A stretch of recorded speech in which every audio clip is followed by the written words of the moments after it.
All right, welcome back everyone for another deep dive.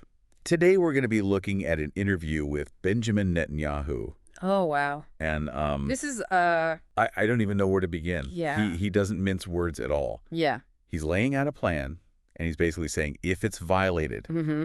there is a chance for a powerful war. Yeah, he's really laying down the law. And he's very clear about it, too. Absolutely. Like, this is what needs to happen, and if it doesn't, this is what's going to happen. And Yeah. he does not leave a lot of room for misinterpretation. No, it is, and that's what makes it so fascinating to me. Yeah. Is that it's very clear. Mm-hmm. So you know what he's saying. Yeah. But it makes me think, like, what is this plan exactly? Right. Well, and what are the consequences? Right. He's talking about war, but, like, Yes. what does that actually look like? Yeah. So let's unpack this plan a little bit. Okay. What are the key elements he lays out? So basically, he wants to stop Right. an adversary from gaining certain capabilities. He doesn't come right out and say who or what that is. Right. But I think based on everything else he says, Yeah. it's pretty clear who and what he's talking about. Yeah. And so the red lines are any attempt to cross those lines is going to be met with force. Mm-hmm. And that force could lead to a major conflict. So essentially saying, like, don't even test me on this. Exactly. Like, this is not a bluff. Okay. But he does leave some details vague. Right. Like you said, he doesn't say exactly who.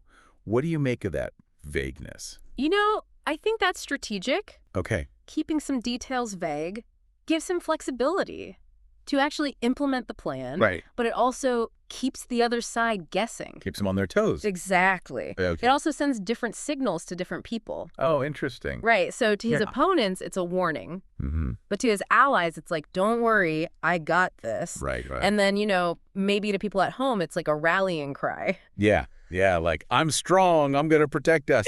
He's really playing this high-stakes game. Oh, he is. But his rhetoric is, like I said, so strong. Yeah. Is there anything in history that you can think of that's similar to this?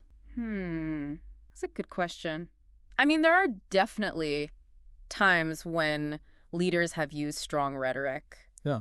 To try and deter other countries. Mm-hmm. But I think what makes this unique is how quickly things could escalate. Right, because it's already kind of a powder keg Exactly. over there. So you add this on top of that. And it's Yeah. So the big question then is what happens if those lines are crossed? Right. Is he really Yeah. prepared to go to war? I mean, from what he's saying, it sounds like he is. But of course, there's other things to think about, too. Like what? Well, what will other countries do? Yeah. How will they react? And what about the political situation at home? Right. So there's a lot of pressure from different areas. So there's a ton of uncertainty here. Mm-hmm. What are some scenarios you see playing out? Well, I mean, there's a lot of possibilities. It could just be a tense standoff for a while. Okay. Maybe they'll come to some agreement. Or, like he said, it could turn into a big conflict. Yeah, we're really left with more questions than answers. It seems that way. Well, this has definitely given me a lot to think about. Me too. I think the big takeaway here is things are very tense. Yeah. And the stakes are incredibly high. And it's going to be interesting to see how this all plays out. Absolutely. So for everyone listening at home, pay close attention to what happens next. Yeah. Because it could have a big impact on, not just that region, but the whole world. Yeah, this is something to keep your eye on for sure. Absolutely. Well, thanks for joining me for another deep dive. It was my pleasure. We'll see you next time.